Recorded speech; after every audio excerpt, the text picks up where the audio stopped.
Good evening, everybody. It's nice to be here again. And this is the Warrior Summit, where we are having conversations with authors on how to author yourself into authority, wealth, and fame. And today, for the first time in my life, I am sitting down and interviewing someone who is old enough to be my mother, someone who is 17 years old, and I'm already feeling intimidated what I should be asking. So for the first time in my life, I'm sitting down on a live stream with someone who is like my mother, and I don't know what to say. Maybe I'll I'll start by I'll start by bowing down or by prostrating on the floor. I don't know whichever. Virtually. Okay. Good evening, Ma. Welcome, Dr. Ngozi Odocha. This is authoring yourself into authority, wealth, and fame. And it's good to be speaking to you because I think, in a way, it's going to rub off on me telepathically. I am 42 years old and I'm looking forward to becoming 70 and above. My father is 76 years old at the moment, and I look forward to getting to that age and beyond. A lot of things to be done, a lot of books to be written, a lot of things to do as per leaving legacy behind. Welcome, Ma. Thank you for being on this live stream with me at this point in time. Thank you, Emeka. You even you intimidate me because I've heard so much about you. I've read a lot about you. So you are the person intimidating, not me. All right, so welcome. We have read out your bio. We have posted about your bio and all the things that you're doing. But I want, for the sake of those who are on this live stream, give us a rundown about your life from if you can, from birth to the things you've done, to the degrees you've earned, and all the things that you're doing right now as a professional, helping individuals to be able to live beautifully even when they are aging. Welcome, Ma. Go ahead, Ma. Thank you very much. I was born almost 73 years ago to a family of many children. My father was a traditional ruler, so I'm a princess, the first princess or the first in the family of 18. Now I grew up, most of us are girls, and therefore we were trained to be very careful with what we do. So from the time I was a child, I was always told that since you are the first person, if you ever make any mistake, all the girls following behind you will make mistakes. So I had to be very cautious. So I schooled in my village, my primary school, and then I went to Ebu Girls Secondary School to do my secondary school. And then during the war, I was already in class 5, getting ready to go and do higher school or go to the university when the war started. After the war, I had to go back to school, but I went to Amo Maragel Secondary School in MPC. From there, I went to University of Nigeria, Nsukka, to do my first degree in zoology. Then I got married to a man who had been in my life since I was 14. In 1977, we got married, so I had to go stay with him in Lagos. When I was there, I had to do my master's because I believe that anywhere one is, especially women, if there's an opportunity to improve yourself, you do that. So when I got to Lagos, I went to University of Lagos. Eventually, we went to Benin. I went there, did my PhD in education. Now there, I taught in Anglican Girls Grammar School, and then later I moved to Benin Education Center, where I was their guidance counselor, and I stayed there for 10 years. When my husband left Benin for Abuja, he wasn't looking so nice the last time he came, so I decided to move to Abuja. So I resigned and retired and came to Abuja. When I came to Abuja, I went on holiday to the US where my daughter is, and then I decided to do a diploma course in HIV prevention and management. And then when I came back, I got a job with UNESCO, and then eventually with UNICEF. So I started consulting for them in HIV and AIDS. But I've always had this desire to run a school, to have a school, especially the foundation, because when I was the counselor at Igbenedi Education Center, there were so many children that came there that had very poor foundation. So I felt that the problem with education starts from the foundation. So when eventually we came to Abuja for the second time, because my husband was posted to Lagos again, we came back to Abuja. I had to open a school in Abuja, and it's a primary school. So while I was doing this and consulting for UNESCO, for UNICEF, I discovered that the school was not growing. So I decided to leave UNICEF and then started working in the school as a proprietor. Now, one thing about me is that I like education. I like reading. I like knowledge. I'm really a knowledge addict. Anywhere I can get knowledge, I go there. So I started improving myself, attending to courses and doing some diplomas. And then eventually I met Coach Sam, who introduced me to SOPCA, to his business school. So I became a business coach, and eventually I went over to becoming a wellness coach, because all my life I've really I wanted to be a doctor. But unfortunately, I went to a school that, they didn't offer physics, so I couldn't do the medicine. I tried when I was in university, I couldn't do it because the physics was clashing with my zoology. So eventually, I decided to leave it, but I've always wanted to help. Now, throughout my life, when I was younger, I was older than my mates. But by the time I got to 40, then to my 50th birthday, people were saying, "How come you're looking so young? And you say you're 50. Are you sure when you were born?" So gradually, I found out that actually I was looking younger than most of the people that were younger than me. So now I decided to pay attention to how I look, what I eat, and I started to make researches about wellness. So eventually, I became a wellness coach, and then decided to put my experiences in what I do, what I eat, how other, everything that concerns wellness. So I decided to write the book. So within this period, I've been talking to people about wellness, and during the lockdown, it gave me an opportunity because I was working with a group of women, about 200. I started a platform, and I had about 200 women, and we are talking about, we are discussing lifestyle, parenting, how to keep your family, how to, live well. Then all those things gave me ideas. So I decided to put my experiences in the book, and that was how Look Great at 70 came about. So I wrote it during the lockdown when I was 70.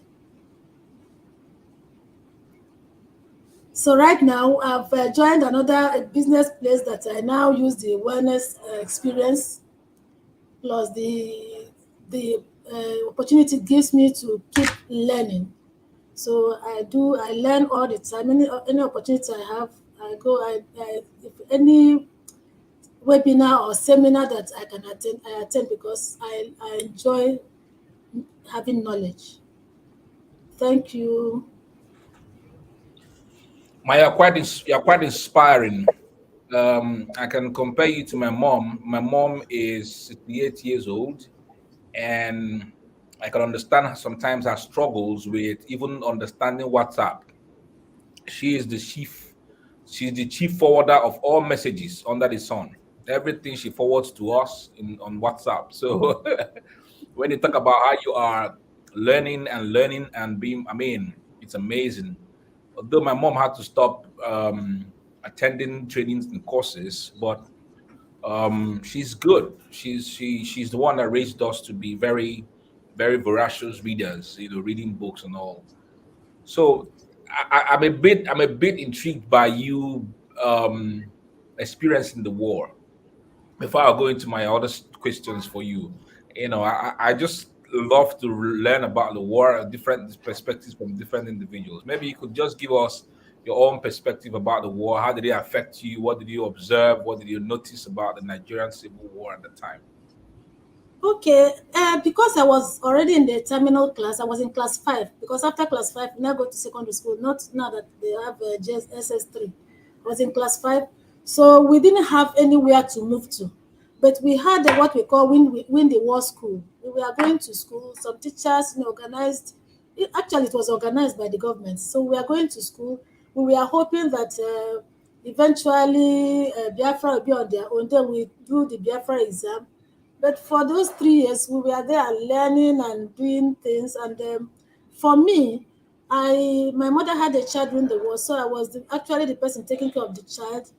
She would go to market. The women were allowed, the men were not allowed to go anywhere, but the women could go to market, and So I was taking care of the baby until when government started, Biafra, when they started school, we started going to school.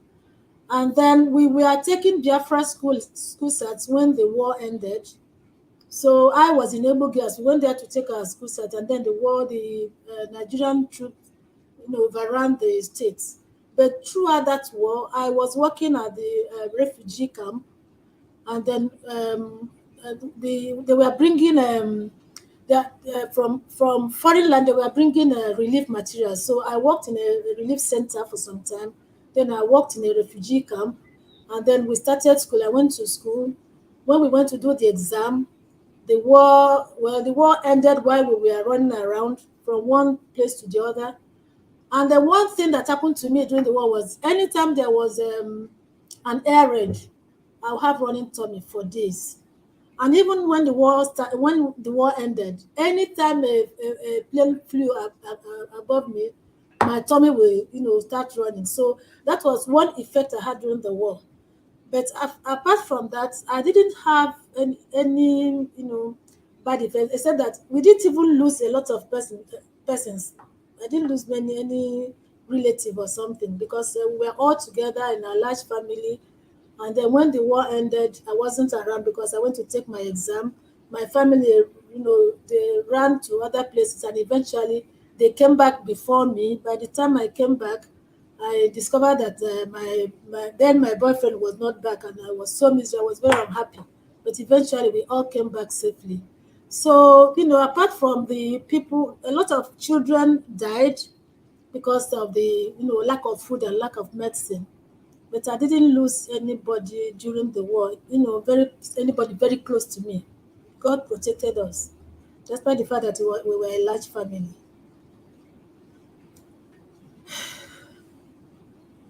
Thank you. Okay, man. So amazing your story. Okay, let's go in. Um, we want to know your Okay. ability to do what you're doing. You're doing what you're doing now because of people observed you during your 50th birthday. But up until that time, were you really doing certain things that were intentional regarding your health? Maybe your eating habits, your food, or will you say it's attributable to something people call genes? It's in the blood. You know, it's in the blood. No, no, no, but that kind of stuff. Uh, So I don't know. okay. I was deliberate about. I was deliberate because number one, we have some of us, some members of the family that had weight. And number two, like I said, I met my husband when I was 14 and he was 18. So we've been friends all the years. And I'm a bit on the big side. And, I was afraid of, because I've had the story of women who looking like their husbands' mothers. So from the beginning, I was, very conscious of my weight. So I used to do exercises. I will go, when he goes for tennis, I will go and then run around in the field. So I've always been, you know, conscious of my weight, but I didn't know that at the end of it, it made me look younger. Then I didn't know, but now I know, and now I'm very deliberate about what I eat or what I do or what I put inside me. So now it's deliberate. Before it was just I was just trying not to look older than my husband. That was what motivated me. But right now, because I now know that what I was doing worked, so I think that's what happened. Amazing, man. So you fell in love at the age of 14. You try, you are. Yeah, then they used to call it infatuation or whatever. So and in all those days, people, he was in a government college where I was in Able Girls, and there was a lot of letters flying up and down. But it's not like now that you can go and then, because like I said, because I was the first in a large family, my parents will not let me. They were though so strict. But the man tried though, because all the strictness and whatever they did, he just attached himself like a leech and refused to leave. He kept penetrating Yes, till he got. so eventually he even became my mom's friend. Oh They wow, were friends now. that's amazing. That's an amazing love story there. I hope people are learning from that. Really.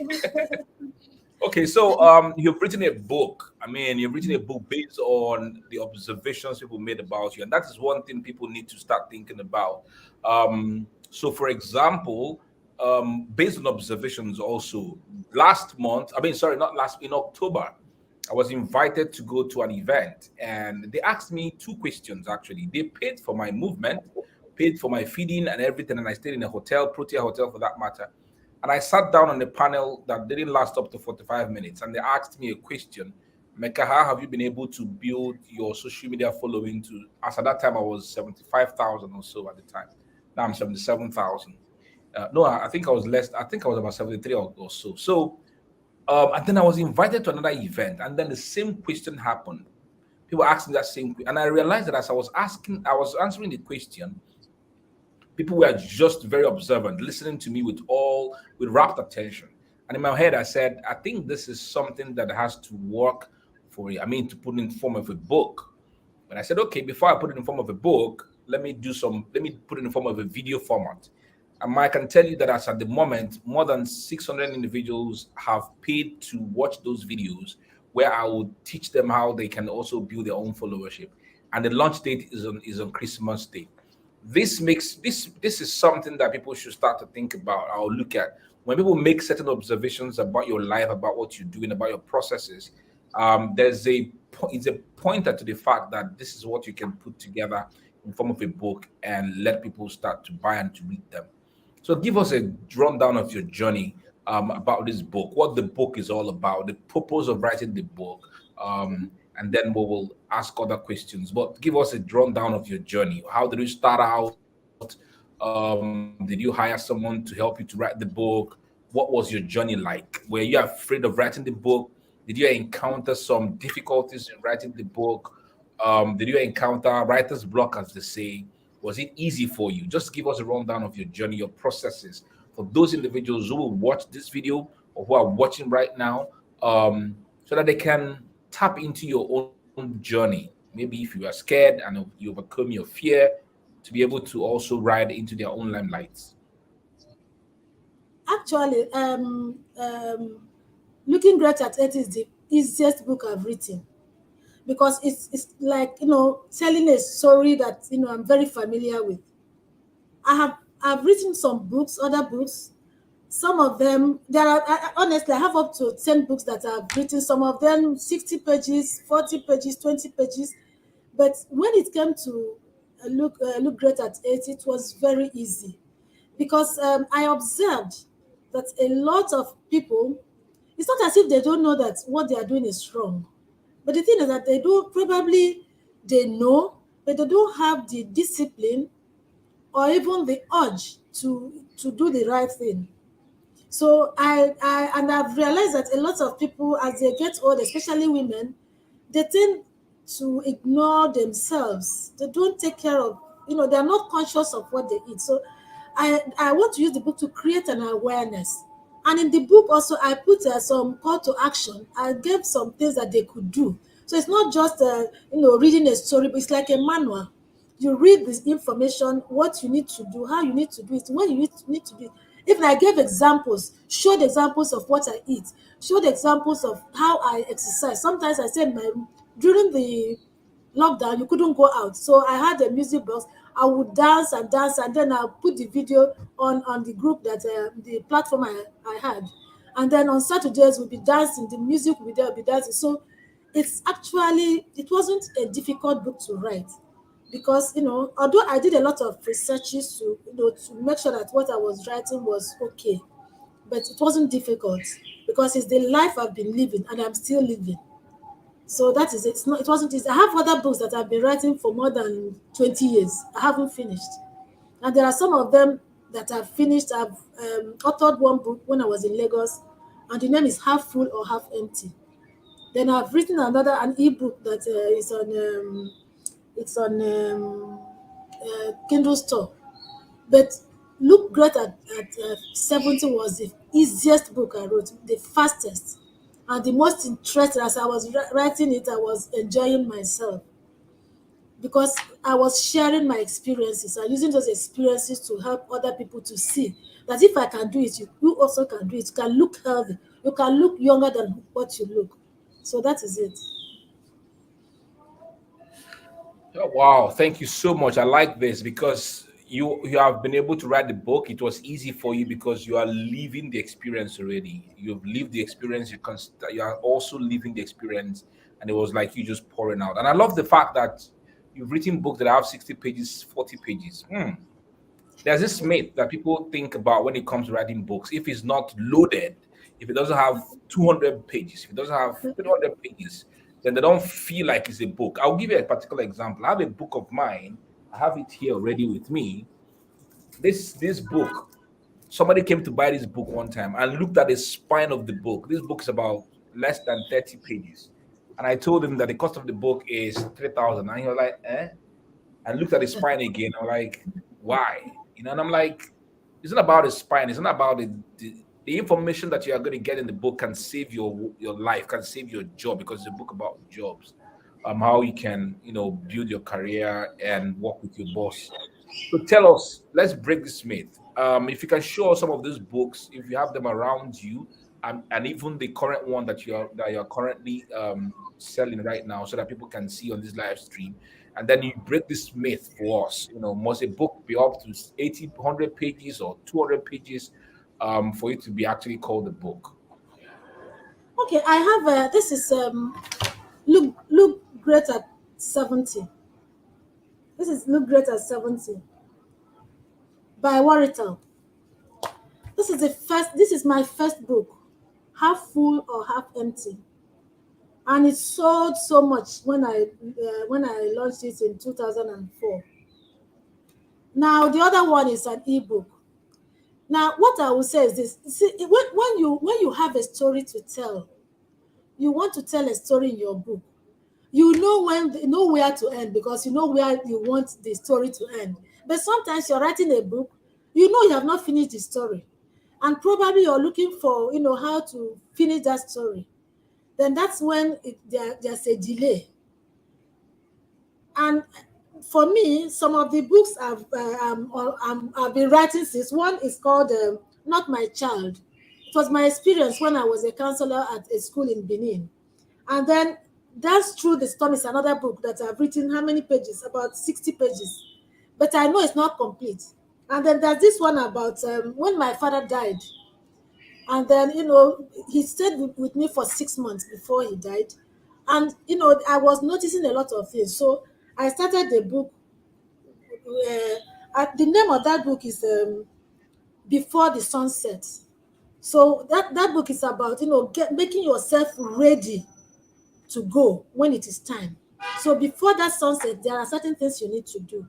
So every book, all the books I have, there's a reason. Not My Child was the story of a mother who whose child, ran away from school. And then when the child was found, he had stolen some things and then gone away with the boyfriend. And then the mother came and said, "This is not my child." So it was a story about that. And then because I've been in education, I have a school, I have this book that I've been writing about homework. Because a lot of children, they don't like homework, and parents don't like homework. So that book is called From Homework to Home Fun. I haven't finished. It's not too late to do whatever you want to do. Like I said, in February I'll be 73. I still know that some of these books I've finished them, and then now that I've started I'm running my school, and then I'm starting just a new business. I know that I'll still do them. Age is not it's not any challenge. So that book is supposed to be not too late, never too late. And then there's another book that I've started it, and it's a children's book. It's The Poor Boy That Became Rich, to teach children, about entrepreneurship, how you can even begin from childhood to start knowing things about money, how you can save money, you can now become great even if you come from a poor family. So these books are, I have not finished them because the story has not been completed. But like you asked, books don't have to be 200 pages. Nigerians don't even like to read many, books that have many pages. So for me, I prefer smaller books, but let them have pictures. Parents, people want to see pictures. People want to see, things in the book, not just writing a lot of book and information. Many Nigerians don't read. That's the truth. Wow, thank you so much for breaking that down for us. Okay, the next question I want to ask you, Ma, is you have been able to write this book. Um, how have you been able to get this book into the hands of people? I mean, share with us a few of your marketing strategies, what you're doing to be able to get this book, because it's not just about writing books, it's about how you are able also to market and promote the book so that people can buy it and read it. Okay. I did pre-order before I finished before I finished publishing the book. I did a pre-order, and that was where I marketed a lot, because a lot of people ordered the book before it came. So when the book came, it was just because as they were ordering, they were paying. So when the book came, I was just dispatching the books to Lagos, to where everywhere. But right now, my book was on Amazon, but when my Facebook was, how do they say, when it was, somebody took it over. They took over my Amazon, every account, all my accounts. So up till now, I didn't bother to continue doing it. So what I now do is that anywhere I go, I carry my book. I always have books in my bag, my book in my bag. So sometimes I'll see some people, I'll just tell them, I start a discussion, and by the time they know that I'm 70 something, they say it's not true. I say, okay, see this book, does it look like cool? So they will now say, okay, let me see, what is it? And then they will look at it and they'll buy. So I do my marketing there, but for me, I give out many of them, because there are some people who cannot afford it, but I know that they need to have it. So sometimes I give it to them. But now that I know that you can be wealthy with books, I may be more serious about marketing them. Thank you so much. Thank you so much. The essence, the core of the conversation we are having is about how to author yourself into authority, wealth, and fame. So at this juncture now, I want to ask you. I see a lot of laurels at your back. As I said, I also feel intimidated, of course, seeing It's all see not all the. mine. Those things are not mine. They are for my husband. I don't Oh keep my. wow. They are Okay. not mine. No. Okay. And this is his office, which I've taken over from him. Okay, but that's a testament to the fact that he's doing amazing work and he's being celebrated for the work that he's doing. Okay, so I want you to get us, let's have your perspectives on how to authoring yourself into authority, wealth, and fame. Does a book automatically make you famous? Does it make you wealthy? Does it make you an authority in that particular industry that you are? Maybe using your books as example, have you become that an expert that people need your voice, they need your takes, they need to connect to you? Also, has it made you famous? Have you become wealthier, as a result of authoring your books? What are your takes, man? Not yet, not yet. But as an authority, yes, but especially in wellness, because I've attended so many courses. I've done a lot of research. I've done so much, and I practice it. So, and I've been getting results. So I think, in that wellness area, I think I'm an authority. The other books that have to do with education, yes, I think I am. But I don't know about fame. I don't know about fame. But the thing I know is that I do one or two things for some organizations. I don't know whether that is somebody being famous, but I know that my grandson one day checked Google and saw my name. She said, "Big mommy, you're famous." I said, "How?" She said, "I saw your name in Google." I said, "There's most people are in Google. That doesn't mean that everybody is famous." So I don't know about being famous, but probably as time goes on, and with the work I'm doing and the books I want to do, probably I'll be better. I'll be more known. I'll be better known. But as for wealth, well, I want to be wealthy, but there are some books that people depending on how you market it, that you can make a lot of money. I'm yet to start. Maybe I'm a late starter, and maybe when I start I will do it very well.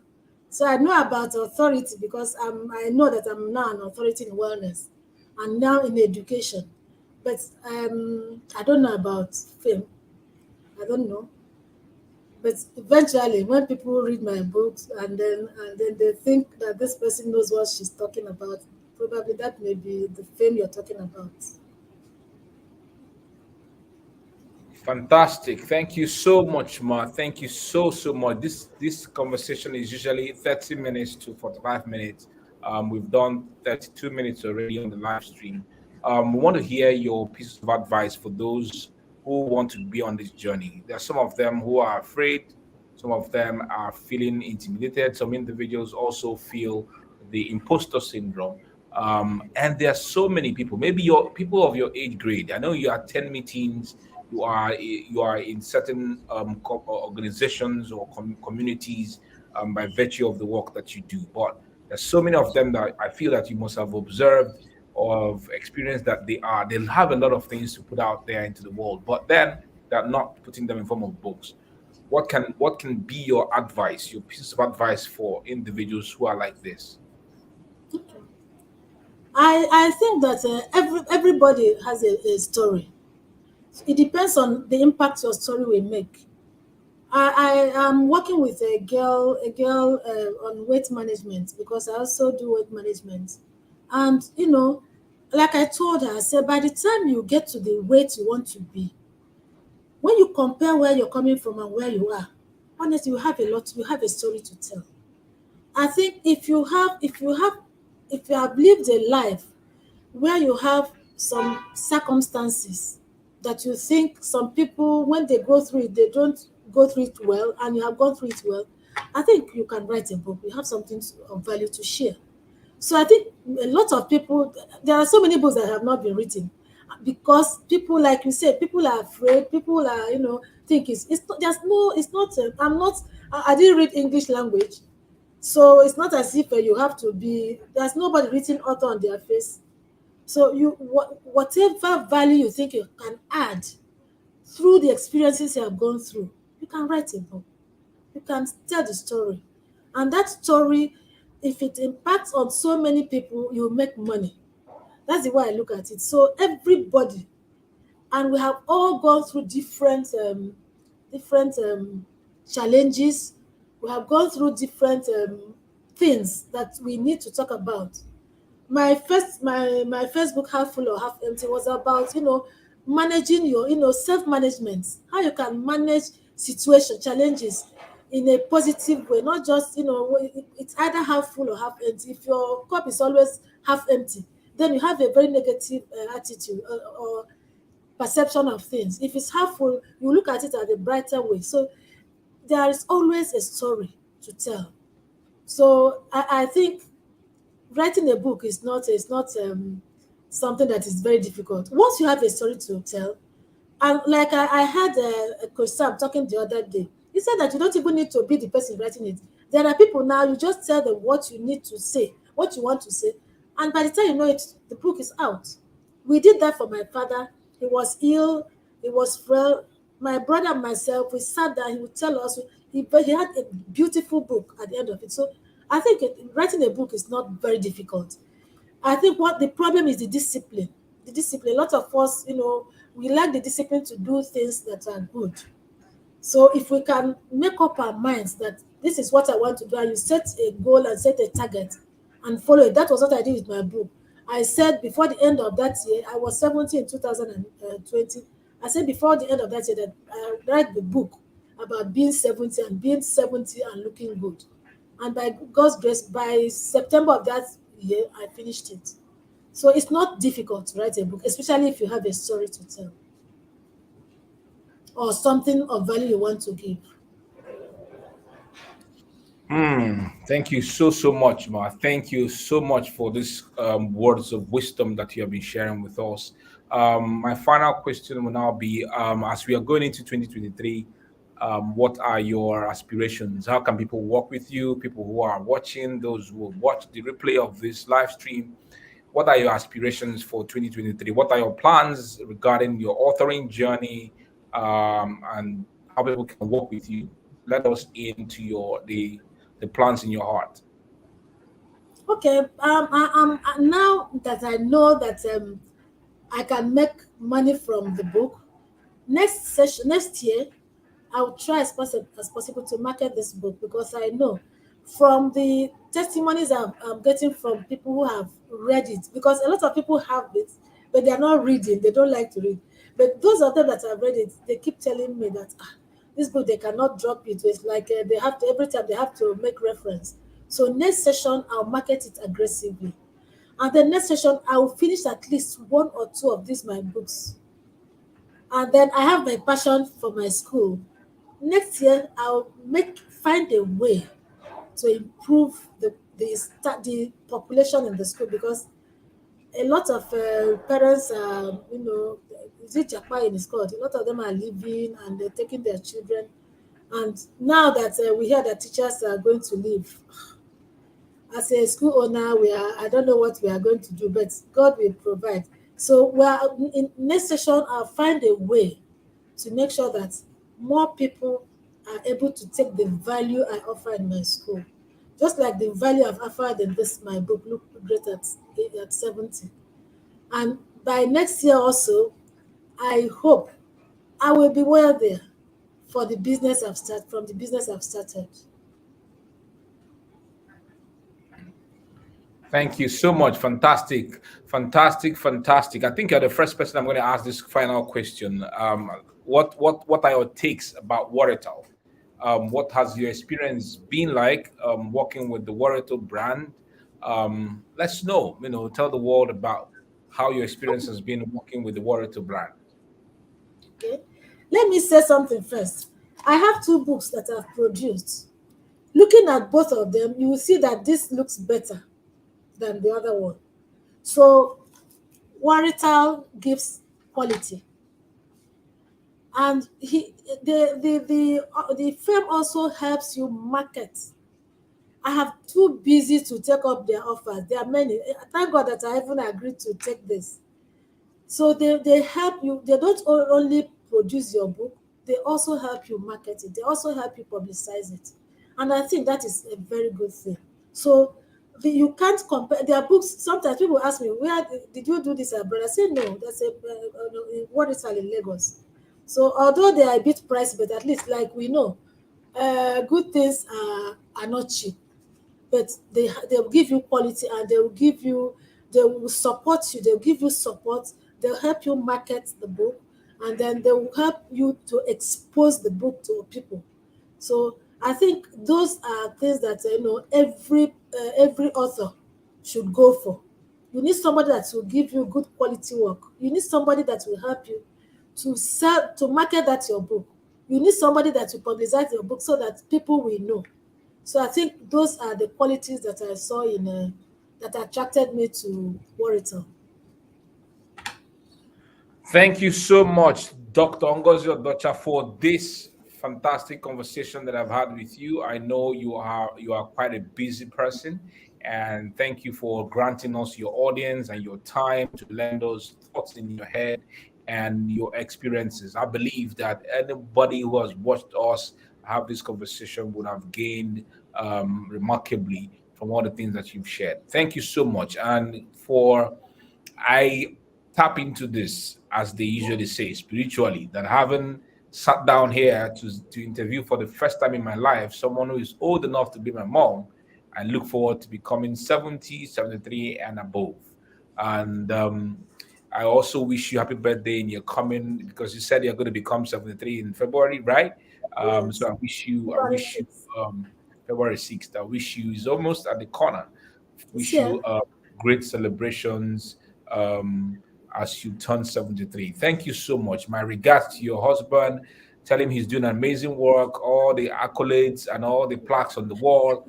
We hope to be like, it reminds me of Dora Kunyili, of that fame, all the plaques on her wall and everything. So it's a testament of the fact that someone is really working hard and people are appreciating the hard work they are putting to make things better for other humans. God bless you. And to my regards to also to your kids and to your grandchildren. And we look forward to celebrating more years of your existence. And the world will also experience more goodies in terms of books and intellectual products from your stable. Thank you so much and have a wonderful evening. Have a wonderful night rest and happy Christmas come Sunday. God bless you, ma. From here, Thank you very much. um, Can I say thank you to you? ma, sorry. Can I say thank you to you? You are doing an amazing job. Thank you Thank you very so much. much. Thank Thank you you. so, so much. Thank you. All right. Goodbye, everybody. Good night. A happy Christmas to everyone. God Bye bless bye. everyone. Have a Merry Christmas. A Merry Christmas to Bye-bye. everybody. God bless Yes. you. Goodbye.